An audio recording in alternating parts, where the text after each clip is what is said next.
Megastar Chiranjeevi గారు, power star Pawan Kalyan గారు, అలాగే mega power star Ram Charan గారి కాంబినేషన్లో ఒక మల్టీ స్టారర్ మూవీని తీసేందుకు నేను ప్రయత్నం చేస్తున్నానని, దానికోసం ఒక కథ కూడా సిద్ధం చేసుకున్నాను అంటూ ప్రముఖ డైరెక్టర్ హరీష్ శంకర్ గారు ఒక ఇంటర్వ్యూలో తెలిపినటువంటి నేపథ్యంలో ఈ కాంబినేషన్ పట్టాలెక్కుతుందా లేదా అనే దాని మీద మనం విశ్లేషణ చేసుకునేటువంటి ప్రయత్నం చేద్దాం. ప్రస్తుతం మనతో పాటు ఉన్నారు ప్రముఖ సినీ రాజకీయ విశ్లేషకులు జగదేవ్ గారు. ఆయనతో మాట్లాడదాం. జగదేవ్ గారు నమస్తే అండి. నమస్తే.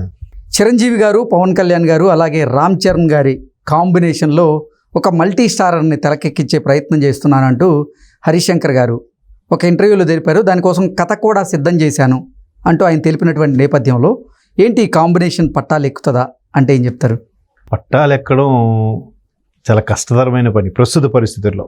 ఎందుకంటే మీరు అన్నట్టు అంటే ఆ కాన్సెప్ట్, ఆ థాటు ఉంటే ఉండొచ్చు.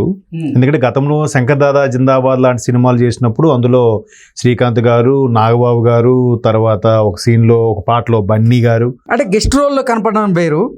మెగా కుటుంబం మొత్తం కూడా కంప్లీట్గా ఒక సినిమాలో అంటే గెస్ట్ రోల్ కాకుండా మల్టీ స్టారర్ లాగా ఆ చిత్రాన్ని తెరకెక్కించడం వేరు. మల్టీ స్టారర్గా అంటే ఖచ్చితంగా ఇప్పుడు అప్పుడే అయ్యే పని కాదనిపిస్తుంది. ఎందుకంటే పవన్ కళ్యాణ్ గారు ఎంతో ప్రతిష్టాత్మకంగా తీసుకున్న సినిమాలే ఇంకా పెండింగ్లో ఉన్నాయి. ఇప్పుడు ఇదే హరీష్ శంకర్ గారితో ఏంటి గ్లాస్ మీద ప్రోమో కూడా వచ్చింది. ఏంటది ఉస్తాద్ భగత్ సింగ్. అది ఎన్నికల ముందు ఆ ప్రోమో కూడా బాగా హిట్ అయింది. ఎందుకంటే గ్లాసే అని తీసేకు అది పగిలితే ఆ మొక్క గుచ్చుకుంటే చాలా ప్రబంధం సృష్టిస్తుంది అన్నట్టు ఏదో పెట్టారు. పగిలే కొద్దీ పదునెక్కుతుంది కదా, అదే మంచి భావం ఏదో పెట్టారు. తర్వాత ఇంకో డైలాగ్ కూడా చెప్పారు ఆయన. అంటే 100 మంది ఆయన వెనకొండం కాదు, ఈ 100 మందికి కూడా మా ముందు ఒకడు ఉన్నాడనే ధైర్యం నింపడం అనేది గొప్పదని ఏదో ఒక డైలాగ్ చెప్పారు. అంతకుముందు ఆచార్య సినిమాకి హరీష్ శంకర్ గారు ఆయన ఆచార్య సినిమా ఇంటర్వ్యూలో. సో ఇప్పుడు ఆయన ఉస్తాద్ భగత్ సింగ్ కానీ, హరిహర వీరమల్లు క్రిష్ గారిది కానీ, తర్వాత ఇంకోటి ఏదో ఉంది సినిమా, 3 సినిమాలు పెండింగ్లో ఉన్నాయి. ఓజీ, సుజిత్ గారిది ఓజీ. ఈ 3 అన్ని స్టార్ట్ అయ్యి ఆగిపోయి ఉన్నాయి. వీటన్నిటిలో కూడా ఉస్తాద్ భగత్ సింగ్ కొంచెం పోస్ట్ ప్రొడక్షన్ వర్క్ ఏదో ఉందంటే దానివల్ల ఆగిపోయింది. అది కాక పవన్ కళ్యాణ్ గారు కొన్ని సీన్స్ యాక్ట్ చేస్తే సినిమా అయిపోయినట్టే. దానికే ఇప్పుడు రిలీజ్ అయితే బాగుందని ఫ్యాన్స్ ఒకవైపు, మరోవైపు ప్రేక్షకులు కూడా అరే డిప్యూటీ సీఎం గారి సినిమా కదా అనే తలంపులో ఉన్నారు. కానీ అదే ఇప్పుడు పట్టాలెక్కే పరిస్థితిలో లేదు. హరిహర వీరమల్లు కూడా ఒక హాఫ్ సెషన్ అయిపోయింది, ఇంకో హాఫ్ సెషన్ ఉంది. ఓజీ కూడా ఆల్మోస్ట్ ప్రీ ప్రొడక్షన్ వర్క్ అయిపోయింది, కొన్ని పవర్ఫుల్ సీన్స్ తీసేశారు. ఇంత నేపథ్యం, ఇలాంటి పరిస్థితుల్లో పవన్ కళ్యాణ్ గారికి అంత గడువు, ఆ టైము నిడివి దొరికే పరిస్థితిలో లేరు. ఒకవేళ చేసినా అరే ఈయన ఎన్నుకున్నది డిప్యూటీ సీఎంగా ఉన్న మాకు పరిపాలిస్తాడు అనుకుంటే ఈయన సినిమాలు చేసుకుంటున్నాడు రా అంటారు. రెడీగా ప్రతిపక్ష వాళ్ళు ఉన్నారు. సో ఇటువంటి నేపథ్యంలో ఆయన చేయాలని ఉద్దేశం ఉన్నా, టైం అడ్జస్ట్ చేసుకున్నా చేయలేడు. అంటే మెగా ఫ్యామిలీకి విపరీతమైనటువంటి ఫ్యాన్ ఫాలోయింగ్ ఉంటుంది. మెగాస్టార్ గారికి సపరేట్ ఫ్యాన్ బేస్ ఉంటే పవర్ స్టార్ గారికి కూడా సపరేట్ ఫ్యాన్ బేస్ ఉంటుంది. ఈ నేపథ్యంలోనే వారి ఫ్యాన్స్ అందరూ కూడా వీళ్ళు ముగ్గురిని ఒక సినిమాలో చూస్తే బాగుండు అని ఎప్పటి నుంచో కోరుకుంటున్నటువంటి నేపథ్యంలో దాన్ని దృష్టిలో పెట్టుకొని హరీష్ శంకర్ గారు ఒక స్టోరీ కథ రాసుకోవడం, ఒక లైన్ అనుకోవడం, ఆ లైన్ని ఆయన డెవలప్ చేసుకోవడం, ఇవన్నీ చూసాం మనం. ఈ నేపథ్యంలో వారు ముగ్గురిని ఒప్పించి ఈ సినిమాని పట్టాలెక్కించగలరా అంటే ఏం చెప్తారు? ఇది అయితే మీరు అన్నట్టు మెగా కాంపౌండ్ నుంచి ఇటువంటి సినిమా రావాలని ఫ్యాన్స్కి ఉంది.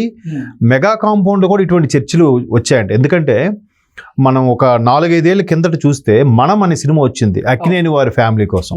దాన్ని చాలా చక్కగా నాగేశ్వరరావు గారు, నాగార్జున గారు, నాగ చైతన్య గారు క్లైమాక్స్లో అఖిల్ గారిని కూడా ఇంట్రడ్యూస్ చేస్తూ ఆ సినిమాని బాగా హిట్ కూడా అయింది. సినిమా నాగేశ్వరరావు గారు చివరి సినిమా అనుకుంటా. సో అట్లాగే మెగా కాంపౌండ్ నుంచి కూడా ఒక సినిమా వస్తే బాగుంటుంది అనే ఫీలు ఇప్పుడిప్పుడు వస్తున్న దర్శకులకి ఉంది. అండ్ మోర్ ఓవర్ చాలా మంది మీరు అన్నట్టు చిరంజీవి ఏదైతే fan base, Pawan Kalyan fan base కూడా కోరుకుంటున్నారు. ఎందుకంటే ఇప్పుడు వచ్చిన యంగ్ డైరెక్టర్స్ అందరూ కూడా ఒకప్పుడు చిరంజీవి గారు, పవన్ కళ్యాణ్ గారి సినిమాలు చూసి ఇన్స్పైర్ అయ్యి ఇండస్ట్రీలోకి వచ్చిన వాళ్ళే. అలాగే హరీష్ శంకర్ కూడా అలాగే వచ్చిన వ్యక్తి అని కూడా చాలా సందర్భాల్లో చెప్పారు ఆయన. సో ఆయన ఒక లైన్ అనుకున్నారు ఇప్పటికే, బట్ అది ఎప్పుడు పట్టాలెక్కుతుంది అనేది మాత్రం చాలా కష్టతరమైన పని. అది ఇంకెప్పుడు జరుగుతుంది అనేది చెప్పలేం. మేబీ చిరంజీవి, రామ్ చరణ్ అంటే ఆల్రెడీ ఆచార్య లాంటి సినిమాలు వచ్చాయి. లేదు అట్లాంటి సినిమాలు తీసినప్పుడు మధ్యలో ఒక పవర్ఫుల్ సీన్, ఇప్పుడు గతంలో కొన్ని క్యారెక్టర్లు ఎంటర్ అయితే అక్కడ నుంచి స్టోరీ మారిపోయే పరిస్థితులు ఉంటాయి. అట్లాంటి జస్ట్ ఒక పవర్ఫుల్ సీన్ అయినా ఇంట్రొడ్యూస్ చేద్దాము అనే ఆలోచనలో కూడా ఉన్నారు. బట్ అది ఎప్పుడు జరుగుతుందని తెలియదు. లేదా మళ్ళీ ఆచార్య టైప్లో రామ్ చరణ్ చిరంజీవి గారు కలిసి చేస్తే ఒక కీలకమైన రోలు జస్ట్ పవన్ కళ్యాణ్ గారితో షెడ్యూల్ కుదుర్చుకొని చేయించే ఆలోచనలు కూడా ఉన్నారంట. ఎందుకంటే రీసెంట్గా డిప్యూటీ సీఎం అయిన తర్వాత త్రివిక్రమ్ గారు పవన్ కళ్యాణ్ గారిని కలవడానికి వెళ్ళారు. వెళ్తే అప్పుడు బయటకు వచ్చిన సమాచారం ఏంటంటే ఏవైతే పెండింగ్ సినిమాలు ఉన్నాయో వాటిని ఆయన డిప్యూటీ సీఎంగా మంత్రి శాఖలు నిర్వర్తించే సమయంలో ఉన్న కాస్త టైంని, అంటే ఆఫీస్ టైమింగ్స్ అయిపోయాక ఈవినింగ్ టైంలో కానీ నైట్ టైంలో కానీ, నైట్ 12 వరకు 1 గంట వరకు షూట్ చేసేసైనా ఆ మిగతా సినిమాలు పెండింగ్లో ఉన్నవి కొత్త ఒప్పుకోకుండా, కొత్త ప్రాజెక్టులకు వెళ్లకుండా పెండింగ్లో ఉన్నవైనా పూర్తి చేస్తే బాగుంటుంది అని ఈ సినిమాల తాలూకు ప్రొడ్యూసర్లు అందరూ కూడా త్రివిక్రమ్ గారిని పంపించి ఒకసారి మాట్లాడించే ప్రయత్నం చేశారు అన్నట్టు కూడా వార్తలు వచ్చాయి. దాంట్లో వాస్తవం ఎంత ఉందో తెలియదు కానీ, సో అట్లా ఏమైనా ఆయన ఆఫీస్ అవర్స్ అయిపోయాక గెస్ట్ రోల్ గానో లేదా కీలకమైన పాత్ర పోషించేలాగా ఏవైనా చేస్తే గనుక అప్పుడు మీరు అన్నట్టు రామ్ చరణ్ గారు, చిరంజీవి గారు, పవన్ కళ్యాణ్ గారు ఒక స్క్రీన్ మీద కనబడే పరిస్థితులు ఉండొచ్చు.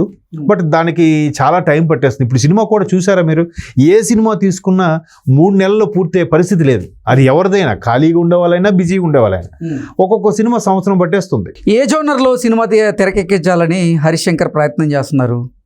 అంటే హరీష్ శంకర్ గారిది ఎప్పుడు కూడా ఒక సోషల్ ఎలిమెంట్తో పాటు, ఇప్పుడు ఉస్తాద్ భగత్ సింగ్ కూడా ఒక సోషల్ ఎలిమెంట్ని తీసుకొని తెరకెక్కించారని చెప్పారు. సో అంటే ప్రస్తుతం ఆ రాజకీయ నేపథ్యంలో ఉన్నారు కాబట్టి పవన్ కళ్యాణ్ గారు, దానికి ఏమాత్రం ఆయన ప్రెస్టేజ్కి కానీ ఆయన పదవికి కానీ ఇబ్బంది కలగకుండా ఒక హుందా అయిన క్యారెక్టర్లో చేయాలంటే ఖచ్చితంగా సోషల్ ఎలిమెంట్ని ఏదో తీసుకోవాలి. దానికి ఒక మెసేజ్ ఓరియంటెడ్ అయితే ఉండాలి. సో అటువంటి లైనే అనుకున్నారంట, ఒక సింగిల్ లైన్ అనుకున్నారు. బట్ ఇంకా దాన్ని డెవలప్ చేయలేదు. ఎందుకు డెవలప్ చేయలేదంటే ఒకవేళ వినిపించిన సరైన ప్రొడ్యూసర్ ముందుకు వచ్చిన దీనికి ఎలా పట్టాలం ఎక్కించడం ఎలాగా అవసరం లేదు. నిజంగా ఆ స్టోరీలు అని చెప్తే చిరంజీవి గారు, పవన్ కళ్యాణ్ గారి సినిమా అంటే డెఫినెట్గా కొణిదెల ప్రొడక్షన్స్లోనే ఉంటుంది. రామ్ చరణ్ గారే ప్రొడ్యూస్, దాంట్లో డౌటే అవసరం లేదు. ఎందుకంటే చిరంజీవి గారు ఇప్పుడు వచ్చి తీసే ప్రతి సినిమా కూడా వేరే బ్యానర్లోకి వెళ్ళట్లేదు. రామ్ చరణ్ గారే ప్రొడ్యూసరు, కొణిదెల ప్రొడక్షన్స్ సురేఖ గారు సమర్పించనే ఇస్తున్నారు. సో ఖచ్చితంగా రామ్ చరణే ముందుకు వస్తారు ముందు. లేదంటే నాగబాబు గారు రెడీగా ఉన్నారు. మీరు రామ్ చరణ్ వద్దంటే అంజనా ప్రొడక్షన్స్లో నాగబాబు గారే తీసుకుంటారు తప్ప వేరే కాంపౌండ్కి అయితే ఇవ్వరు. స్టోరీ లైన్ నచ్చి వీళ్ళు ముగ్గురిని ఒక దగ్గర ఒక 10 నిమిషాలు కూర్చోబెట్టినా చాలు, ముందు వీళ్ళతో సీన్లని తీసేస్తాం, మీరు కీ రోల్ ఏదైతే ఉందో దాన్ని మేము మిగతా టైంలో చేసుకుంటాము అని చెప్తే, చిరంజీవి గారు కానీ పవన్ కళ్యాణ్ రిక్వెస్ట్ చేస్తే అన్నయ్య చేశారని చిరంజీవి గారు, పవన్ కళ్యాణ్ గారు నో అన్న పరిస్థితి ఉండదు. బట్ ఇవన్నీ సమీకరించేది ఎప్పుడు? ప్రస్తుత రాజకీయాల్లో అంత బిజీగా ఉన్న పవన్ కళ్యాణ్ గారికి, ఆంధ్రప్రదేశ్ రాష్ట్రానికి ఉప ముఖ్యమంత్రిగా పవన్ కళ్యాణ్ గారు చాలా బిజీగా ఉన్నటువంటి నేపథ్యంలో ఈ టైం కుదిరేటువంటి అవకాశం ఉందంటారా? గతంలో కూడా పవన్ కళ్యాణ్ గారు వారం రోజుల్లో 6 రోజుల పాటు నేను వర్క్ చేసినా కానీ 1 రోజు 2 రోజులు మిగిలిన సినిమాల మీద కాన్సన్ట్రేషన్ చేస్తానంటూ చెప్పినటువంటి నేపథ్యంలో కొత్త సినిమాలు ఒప్పుకునే దిశగా పవన్ కళ్యాణ్ గారు నిర్ణయం తీసుకుంటారంటారా? లేదండి, ఎందుకంటే మీరు ఆ ఎన్నికల క్యాన్వాసింగ్ టైంలో మీరు అన్నట్టు 6 రోజులు, 1 రోజు కుటుంబానికి లేదంటే కొంత పెండింగ్ సినిమాలకు కేటాయించవచ్చు అనుకున్నా కూడా, మొన్న వారాహి నవరాత్రులు ఆయన ఒక మాల వేసుకున్నారు కదా, అప్పుడు ఇలాగే పబ్లిక్లోకి వెళ్తే అక్కడ అడిగారు, అన్న పెండింగ్ సినిమాలు మీరు కావాలని అంటే, మనకు అంత టైం ఎక్కడుందబ్బా, ఇప్పుడే దీంట్లోనే అయిపోతుంది, అవన్నీ అవుతాయి అంటారా, చూద్దాం అని అవ్వేశాడు ఆయన. అంటే ఆయనకి తెలుసు కేటాయించలేను, టైట్ షెడ్యూల్ అని. బట్ గతంలో దివంగత ముఖ్యమంత్రి ఎన్టీఆర్ గారు కూడా ముఖ్యమంత్రిగా ఉన్నప్పుడు కూడా కొన్ని సినిమాలు చేసిన సందర్భాలు ఉన్నాయి. సమ్రాట్, అశోక్, ఏదో విశ్వామిత్ర లాంటి సినిమాలు చేశారంట అప్పట్లో. సో ఈయన కూడా వెసులుబాటు కుదుర్చుకొని చేయొచ్చు. ఎందుకంటే అప్పట్లో ఎన్టీఆర్ గారు కూడా ఏమైనా ఫైల్స్ సంతకాలు అయితే అక్కడ సెట్లోకి వెళ్తే అధికారులు అక్కడే సంతకాలు పెట్టేవారట. ఆ షూటింగ్ని కాసేపు ఆపేసి అధికారులతో ముచ్చటించి మళ్ళీ యాక్ట్ చేసేవారట. సో పవన్ కళ్యాణ్ గారు కూడా అలా చేయొచ్చు, ఎందుకు చేయకూడదు అంటే కొత్తవి కాకపోయినా పెండింగ్ అయినా పూర్తి చేయాల్సిన బాధ్యత ఆయన మీద ఉంది. ఎందుకంటే ఇప్పటికే ప్రొడ్యూసర్లు చాలా ఇంట్రెస్ట్, ఫైనాన్స్ తీసుకొచ్చుంటారు, అవన్నీ ఉండడం వల్ల పెరిగిపోతుంటాయి. రిలీజ్ అయితే వాళ్ళందరికీ ఊరట, రిలీజ్ అవ్వకపోతే వాళ్ళందరికీ పెద్ద బర్డెన్ అయిపోద్ది. ఆ రెస్పాన్సిబిలిటీ, ఆ అకౌంటబిలిటీ ఈయనకు ఉంది కాబట్టి ఖచ్చితంగా వెసులుబాటు చేసుకోనైనా చెయ్యాలి. బట్ మరి ఏం చేస్తారో చూద్దాం. ఓకే అండి, thank you so much. Thank you.